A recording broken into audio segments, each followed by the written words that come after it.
भारतीय घटनेचे शिल्पकार महामानव डॉक्टर बाबासाहेब आंबेडकर यांची आज 124वी जयंती। दीक्षाभूमी आणि चैत्यभूमीवर महामानवाला वंदना। हे दुर्दैव आहे महाराष्ट्राच्या देशाचं की जी मंडळी आज राज्य करते देशात आणि राज्यात त्यांचा एकही प्रमुख माणूस या ठिकाणी येऊ नये हे दुर्भाग्य आहे महाराष्ट्रात। सरकारमधल्या दिग्गजांनी फिरवली चैत्यभूमीकडे पाठ। अशोक चव्हाणांची सरकारवर टीका। अशोक चव्हाण संजय निरुपम यांनी इंदू मिलमध्ये केलं स्मारकाचं प्रतिकात्मक भूमिपूजन। तर काँग्रेस श्रेय लाटण्याचा प्रयत्न करते, रामदास आठवलेंचा काँग्रेसवर आरोप।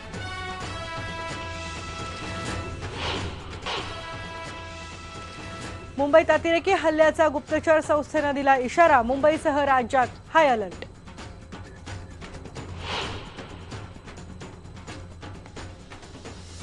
राज्यात मुलींची संख्या घटली। भ्रूण हत्येच्या घटनांमध्ये वाढ। मुलींचा विकास साधण्यात राज्य सरकार अपयशी। कॅगच्या अहवालात सरकारवर टीका। मुस्लिमांच्या मताधिकारावरून काहूर माजवणारे काश्मीरमधले हिंदू पंडितांच्या अधिकाराबद्दल का बोलत नाहीत? सामनामधल्या अग्रलेखातून शिवसेनेनं डागली तो। गडचिरोली ग्रामपंचायत निवडणुकांवर माओवाद्यांचं सावट।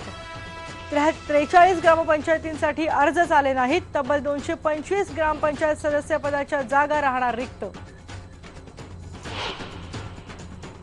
फोटो काढण्याच्या नादात रायगड जिल्ह्यातल्या उरणजवळ 3 तरुणांचा ओढ्यात बुडून मृत्यू। बुडत्या मित्राला वाचवताना इतर 2 मित्रांनाही कंठस्नान। आपचे बंडखोर नेते योगेंद्र यादव आणि प्रशांत भूषण यांची गुरगावमध्ये बैठक सुरू। आपनं इशारा देऊनही 4000 जणांनी बैठकीसाठी नोंदवलं नाव। बंडखोरांचा दावा।